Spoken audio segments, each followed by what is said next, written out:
कुत्सित कलंक का बोध नहीं छोड़ेंगे, हम बिना लिए प्रतिशोध नहीं छोड़ेंगे, अरिका विरोध अवरोध नहीं छोड़ेंगे, जब तक जीवित हैं क्रोध नहीं छोड़ेंगे।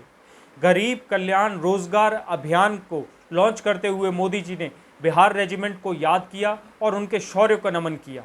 साथ ही में उन्होंने कहा कि हर बिहारी को बिहार रेजिमेंट पे गर्व होना चाहिए। मैं मोदी जी को स्पष्ट करना चाहता हूं कि हमें न केवल बिहार रेजिमेंट बल्कि हिंदुस्तान की पूरी फौज के ऊपर गर्व है। साथ ही साथ मोदी जी ने अपने बयान में 3 बार बिहार शब्द का प्रयोग किया और इसका कारण है कि साल के अंत में बिहार में विधानसभा चुनाव होने वाले हैं और यही कारण था कि आज संकट के समय में भी मोदी जी बिहार शब्द का प्रयोग करने से नहीं चूके। जब पूरा देश गालवान घाटी में 20 सैनिकों की शहादत की वजह से आक्रोशित है तो मोदी जी ने सर्वदलीय बैठक में कुछ ऐसा कहा जो पूरे देश को नागवार गुजरा।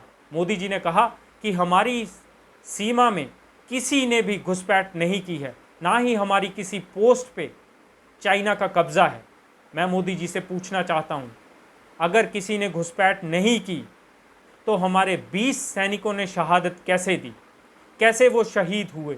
और तो और इस पे हमारे पूर्व प्रधानमंत्री डॉक्टर मनमोहन सिंह जी ने धारदार हमला करते हुए कहा कि चाइना की जो नीति है वो षड्यंत्रकारी है, लेकिन जो मोदी जी का बयान है वो इसको बल देता है।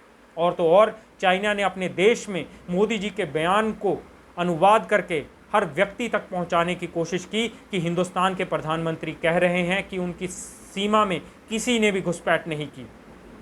और तो और डॉक्टर मनमोहन सिंह जी ने यह भी कहा कि गुमराह करने की नीति कूटनीति नहीं हो सकती और झूठ के आडंबर से सच को नहीं दबाया जा सकता।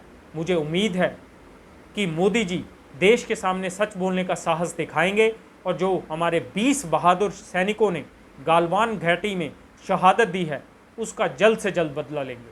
धन्यवाद। जय हिंद।